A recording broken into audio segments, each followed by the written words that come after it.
ओम शांति। आज 24 मई 2024 के ईश्वरी मधुर महावाक्य सुनते हैं। मीठे बच्चे, देही अभिमानी बाप तुम्हें देही अभिमानी भाव का पाठ पढ़ाते हैं। तुम्हारा पुरुषार्थ है देह अभिमान को छोड़ना। आज की मुरली से प्रश्न है, देह अभिमानी बनने से कौन सी पहली बीमारी उत्पन्न होती है? उत्तर है नाम रूप की।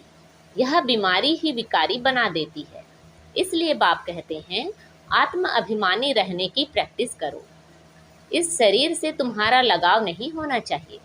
देह के लगाव को छोड़ एक बाप को याद करो तो पावन बन जाएंगे। बाप तुम्हें जीवन बंध से जीवन मुक्त बनने की युक्ति बताते हैं। यही पढ़ाई है। ओम शांति। रूहानी बाप कह रहे हैं कि आत्म अभिमानी अथवा देही अभिमानी होकर बैठना है। किसको याद करना है? बाप को।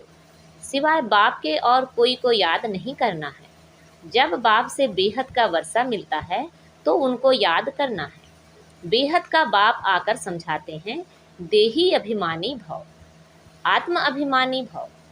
देह अभिमान को छोड़ते जाओ। आधा कल्प तुम देह अभिमानी होकर रहे हो, फिर आधा कल्प देही अभिमानी होकर रहना है। सत्युग त्रेता में तुम आत्म अभिमानी थे। वहाँ मालूम रहता है कि हम आत्मा हैं। अब यह शरीर बूढ़ा हुआ, इसको अब छोड़ते हैं। यह चेंज करना है। सर्प का मिसाल, तुम भी पुराना शरीर छोड़कर दूसरे शरीर में प्रवेश करते हो। इसलिए तुमको अभी आत्म अभिमानी बनना है। कौन बनाते हैं? बाप। जो सदैव आत्म अभिमानी है वह कभी देह अभिमान बनते नहीं। भल एक बार आते हैं तो भी देह अभिमानी नहीं बनते, क्योंकि यह शरीर तो पराया लोन पर लिया हुआ है। इस शरीर से उनका लगाव नहीं रहता। लोन लेने वाले का लगाव नहीं रहता। जानते हैं यह तो शरीर छोड़ना है। बाप समझाते हैं मैं ही आकर तुम बच्चों को पावन बनाता हूँ। तुम सतो प्रधान थे, सो फिर तमो प्रधान बने हो। अब फिर पावन बनने के लिए तुमको अपने साथ योग सिखलाता हूँ। योग अक्षर ना कहे याद अक्षर कहना ठीक है। याद सिखलाता हूँ।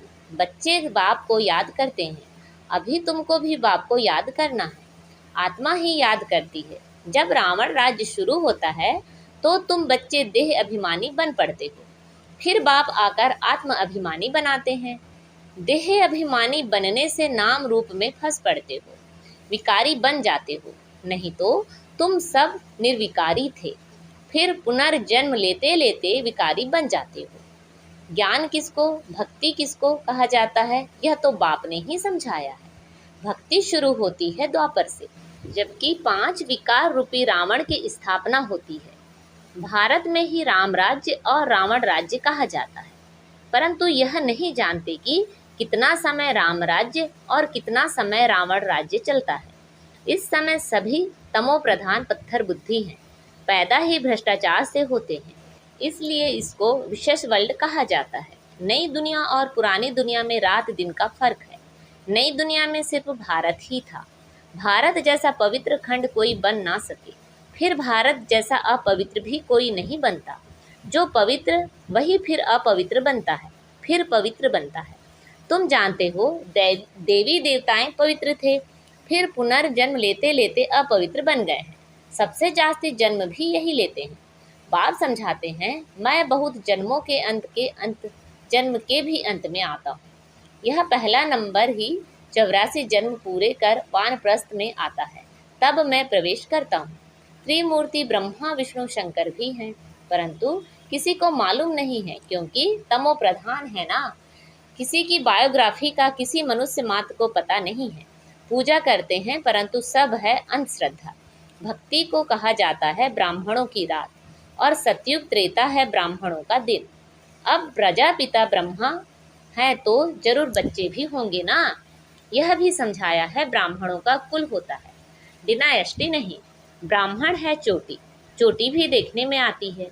फिर ऊंचते ऊंच पढ़ाने वाला है परम पिता परमात्मा शिव। उनका नाम एक ही है, परंतु भक्ति मार्ग में अथाह नाम लगा दिए हैं। भक्ति मार्ग में चहचटा भपका बहुत हो जाता है। कितने चित्र, कितने मंदिर, यज्ञ, तप, दान, पुण्य आदि करते हैं। कहते हैं भक्ति से फिर भगवान मिलता है। किसको मिलता है? जो पहले पहले आते हैं, वही पहले पहले भक्ति शुरू करते हैं। जो ब्राह्मण सो देवता बनते हैं, वही यथा राजा रानी तथा प्रजा, सर्वगुण संपन्न, 16 कला संपूर्ण, संपूर्ण निर्विकारी। अहिंसा परमो देवी देवता धर्म था। भारत में एक आदि सनातन देवी देवता धर्म था, तब अथाह धन था। बाप याद दिलाते हैं, पहले पहले तुम देवी देवता धर्म वाले ही 84 जन्म लेते हो। सब नहीं लेते हैं, सिर्फ 84 जन्म। वह फिर कह देते हैं 84 लाख जन्म। कल्प की आयु भी लाखों वर्ष कह दी है। बाप कहते हैं यह है 5000 वर्ष का ड्रामा। तो यह हुआ ज्ञान। ज्ञान सागर एक ही शिव बाबा गाया जाता है, वह है हद के बाप, यह है बेहद का बाबा। हद के बाबाओं के होते हुए भी बेहद के बाप को याद करते हैं, जबकि दुखी होते हैं। पुनर्जन्म लेते लेते दुनिया पुरानी तमो प्रधान बन जाती है, तब फिर बाप आते हैं। सेकंड में जीवन मुक्ति मिलती है। किससे? बेहद के बाप से। तो जरूर जीवन बंध में है, पतित हैं फिर पावन बनना है। यह तो सेकंड की बात है। ज्ञान एक सेकंड का है, क्योंकि पढ़ाई तो तुम बहुत पढ़ते हो, वह सब मनुष्य को पढ़ाते हैं। पढ़ती तो आत्मा ही है, परंतु देह अभिमान के कारण अपने को आत्मा भूलकर कह देते हैं हम फलाना मिनिस्टर हैं, यह हैं। वास्तव में है आत्मा। आत्मा मिस्टर मिसेस के तन से पाड़ बजाती है, यह भूल जाते हैं। नहीं तो आत्मा ही शरीर से पाड़ बजाती है। कोई क्या बनते हैं। बाप समझाते हैं अभी यह पुरानी दुनिया बदल नई बनती है। वर्ल्ड की हिस्ट्री ज्योग्राफी जरूर रिपीट होती है। नई दुनिया है सतो प्रधान। घर भी पहले नया होता है तो कहेंगे सतो प्रधान, फिर पुराना जड़ जड़ीभूत तमो प्रधान होता है। इस बेहद के नाटक व सृष्टि चक्र की नॉलेज को समझना है, क्योंकि यह पढ़ाई है, भक्ति नहीं है।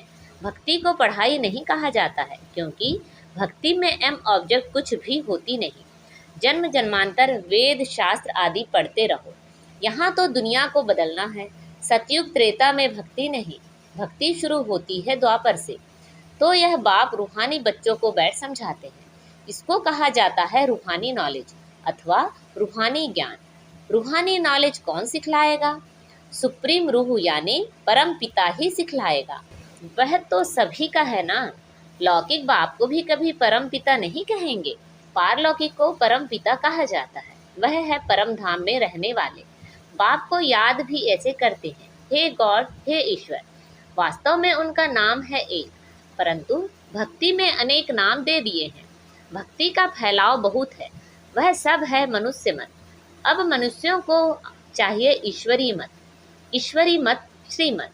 श्री श्री 108 की तो माला बनती है ना। यह प्रवृत्ति मार्ग की माला बनती है। फिर पुनर्जन्म लेते लेते सीढ़ी उतरते इंसॉल्वेंट बन जाते हैं। बुद्धि इंसॉल्वेंट बन जाती है तो मनुष्य देवाला मारते हैं। जो 100% सॉल्वेंट थे वो इस समय इंसॉल्वेंट हैं। बुद्धि को ताला लगा हुआ है, वह लॉक किसने लगाया? गोदरेज का ताला लग जाता है। भारत जितना नंबर 1 में था उतना और कोई खंड नहीं। भारत की बहुत महिमा है। भारत सब धर्म वालों का बहुत बड़े से बड़ा तीर्थ है, परंतु ड्रामा अनुसार गीता को खंडन कर दिया है। भारत और सारी दुनिया की भूल है। भारत में ही गीता को खंडन किया है। जिस गीता के ज्ञान से बाप नई दुनिया बनाते हैं और सर्व की सदगति करते हैं, भारत सबसे उच्च और बहुत धनवान खंड था, जो अभी फिर से बन रहा है। यह उल्टा झाड़ है, इनका बीज ऊपर में है, उसको वृक्षपति कहा जाता है। बृहस्पति की दशा बैठती है ना। बाप समझाते हैं मैं वृक्षपति आया हूँ तो भारत में बृहस्पति की दशा बैठती है, ऊंच बन जाते हैं। फिर रावण आया है तो राहु की दशा बैठ जाती है। भारत का क्या हाल हो जाता है। वहाँ तो तुम्हारी आयु भी बड़ी रहती है, क्योंकि पवित्र हो। आधा कल्प तुम 21 जन्म लेते हो, बाकी आधा कल्प में भोगी बनने से आयु भी छोटी हो जाती है, तो फिर तुम 63 जन्म लेते हो। अभी बाप समझाते हैं सतो प्रधान बनना है, इसलिए माँ में कम याद करो। सब धर्म वाले इस समय तमो प्रधान हैं। तुम सभी को यह ज्ञान दे सकते हो। आत्माओं का बाप तो एक ही है, सब ब्रदर्स हैं, क्योंकि हम आत्माएं एक बाप के बच्चे हैं। भल कहते भी हैं हिंदू मुसलमान भाई भाई हैं, परंतु अर्थ नहीं जानते हैं। आत्मा कहती राइट है, सब ब्रदर्स का बाप एक है। वर्षा देना ही बड़े बाबा को, वह आते भी भारत में हैं। शिव जयंती मनाते हैं, परंतु वह कब आया था यह किसी को भी पता नहीं है। तुम्हारी युद्ध है 5 विकारों से। काम तो तुम्हारा नंबर 1 दुश्मन है। रावण को जलाते हैं, परंतु वह है कौन, क्यों जलाते हैं, कुछ नहीं जानते।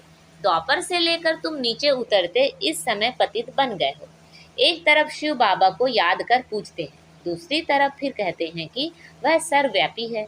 जिसने तुमको विश्व का मालिक बनाया, उनको तुम माया के चक्र में आकर गाली देते हो।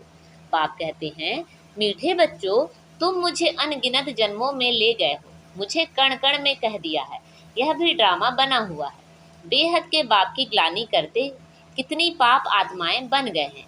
रावण राज्य है ना, यह भी तुम जानते हो। इस समय सब भक्तियां हैं। सबकी सदगति करने वाला कौन है?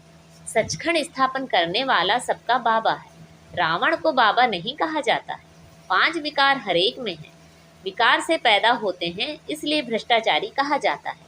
देवताओं को कहा जाता है संपूर्ण निर्विकारी। अभी है संपूर्ण विकारी। देवताएं जो पूज्य हैं वही फिर पुजारी बनते हैं। वह कह देते हैं आत्मा सो परमात्मा। बाप कहते हैं यह भूल है। पहले पहले तो अपने को आत्मा निश्चय करना है। हम आत्मा इस समय ब्राह्मण कुल के हैं, फिर देवता कुल में जाते हैं। यह ब्राह्मण कुल है सर्वोत्तम कुल। ब्राह्मणों की डिनायस्टी नहीं है, चोटी है ब्राह्मणों की। तुम ब्राह्मण हो ना। सबसे ऊपर में है शिव बाबा। भारत में विराट स्वरूप बनाते हैं, परंतु उसमें ना ब्राह्मणों की चोटी है, ना चोटियों ब्राह्मणों का बाप है। अर्थ कुछ नहीं समझते। त्रिमूर्ति का भी अर्थ नहीं समझते। नहीं तो भारत का कोट ऑफ आर्मस त्रिमूर्ति शिव का होना चाहिए। अभी तो यह कांटों का जंगल है, तो जंगली जानवरों का कोट ऑफ आर्मस बना दिया है। उसमें फिर लिखा है सत्यमेव जयते। सतयुग में तो दिखाते हैं शेर बकरी इकट्ठे जल पीते हैं। सत्यमेव जयते माना विजय। सब छीरखंड हो रहते हैं, लून पानी नहीं होते हैं। रावण राज्य में लून पानी, राम राज्य में छीरखंड हो जाते हैं। इनको कहा ही जाता है कांटों का जंगल। 1-2 को पहला नंबर कांटा विकार का लगाते हैं। बाप कहते हैं काम महाशत्रु है। यह आदि मध्य अंत दुख देने वाला है। नाम ही है रावण राज्य। बाप कहते हैं इन 5 विकारों पर जीत पाकर जगतजीत बनो। यह अंतिम जन निर्विकारी बनो। तुम तमो प्रधान पतित बने हो, फिर सतो प्रधान पावन बनो। गंगा कोई पतित पावनी नहीं है। शरीर का मैल तो घर में भी पानी से उतार सकते हो, आत्मा तो साफ नहीं हो सकती। भक्ति मार्ग में कितने ढेर के ढेर गुरु लोग हैं। सदगुरु तो एक ही है, सदगति करने वाला। सुप्रीम बाप भी है, सुप्रीम टीचर भी है, सुप्रीम सदगुरु भी है। वही तुमको सृष्टि के आदि मध्य अंत का नॉलेज सुनाते हैं। अच्छा, मीठे मीठे सिखिलदे बच्चों प्रति माता पिता बाप दादा का याद प्यार और गुड मॉर्निंग। रूहानी बाप की रूहानी बच्चों को नमस्ते। हम सब रूहानी बच्चों की रूहानी माता पिता बाप दादा को याद प्यार, गुड मॉर्निंग और नमस्ते। आज की मुरली से धारणा के लिए मुख्य सार हैं। सतो प्रधान बनने के लिए सिवाय बाप के और किसी को भी याद नहीं करना है। देही अभिमानी बनने की प्रैक्टिस करनी है। सबसे छीरखंड होकर रहना है। इस अंतिम जन्म में विकारों पर विजय प्राप्त कर जगतजीत बनना है। आज बाबा ने हमें वरदान दिया है, बाप की छत्र छाया में सदा मौज का अनुभव करने वाले और कराने वाली विशेष आत्मा भाव। बाप की छत्र छाया में सदा मौज का अनुभव करने और कराने वाली विशेष आत्मा भाव। जहाँ बाप की छत्र छाया है, वहाँ सदा माया से सेफ है। छत्र छाया के अंदर माया आ नहीं सकती। मेहनत से स्वतः दूर हो जाएंगे, मौज में रहेंगे, क्योंकि मेहनत मौज का अनुभव करने नहीं देती। छत्र छाया में रहने वाली ऐसी विशेष आत्माएं ऊंची पढ़ाई पढ़ते हुए भी मौज में रहती हैं, क्योंकि उन्हें निश्चय है कि हम कल्प कल्प के विजयी हैं, पास हुए बड़े हैं। तो सदा मौज में रहो और दूसरों को मौज में रहने का संदेश देते रहो। यही सेवा है। आज का स्लोगन है, जो ड्रामा के राज को नहीं जानता है वही नाराज होता है। जो ड्रामा के राज को नहीं जानता है वही नाराज होता है। अच्छा, ओम शांति।